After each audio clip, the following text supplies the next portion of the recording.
আমরা চাই নেত্রকোনা সহ শেরপুর সহ বিভিন্ন জায়গায় মাদক সমস্যা রয়েছে। আমরা এই মাদক সমস্যার সমাধান করতে চাই, কিন্তু মাদক সমস্যার সমাধান করতে হলে কিভাবে করবেন আপনি?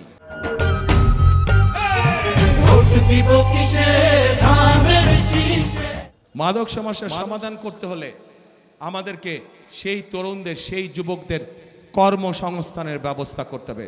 ঠিক, মানুষের যখন কাজ থাকবে, কর্ম থাকবে, চাকরি বাকরি থাকবে, ব্যবসা বাণিজ্য কম বেশি থাকবে, তখন মানুষ এইগুলোর মধ্যে যাবে না।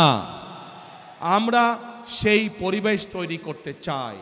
আমরা চাই দেশে দেশে আমরা চাই ভোকেশনাল ইনস্টিটিউশন বেশি করে আমরা তৈরি করব, যাতে করে আমরা আমাদের তরুণ সদস্যদেরকে, যুব সমাজের সদস্যদেরকে আমরা বিভিন্ন রকম ট্রেনিং দিব, যেই ট্রেনিংয়ের বিনিময় তারা বিদেশে যেমন যেতে পারবে, একইভাবে তারা দেশে তাদের কর্মসংস্থান তৈরি করতে পারবে। যারা আইটিতে কাজ করে তাদের জন্য বিভিন্ন রকম আমরা আইটি ট্রেনিংয়ের ব্যবস্থার পরিকল্পনা গ্রহণ করেছি, যাতে যারা আইটিতে কাজ করে তারা ঘরে বসে তাদের আয় রুজি কামাই রোজগার বাড়াতে পারবে। প্রিয় ভাই বোনেরা, এই যে এই 4 জেলার ভাই বোনেরা আজকে আপনারা এই মিটিংয়ে উপস্থিত হয়েছেন, এই এলাকার আরেকটি বড় সমস্যা হচ্ছে, এলাকার আরেকটি বড় সমস্যা হচ্ছে মানুষের চিকিৎসা সমস্যা। ঠিক,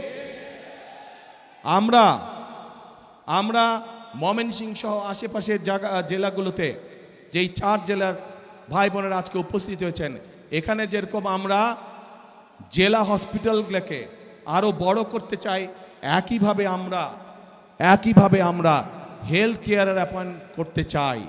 হেলথ কেয়ারের, আপনারা পল্লী চিকিৎসকের কথা শুনেছেন?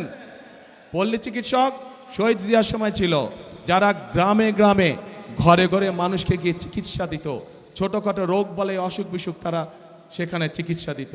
আমরা ঠিক একইভাবে বিশেষ করে যে মা বোনেরা আছেন তাদের চিকিৎসার অনেক সমস্যা হয়, শিশুরা এবং মা বোনদের অনেক সময় তারা হাসপাতালে যেতে পারে না।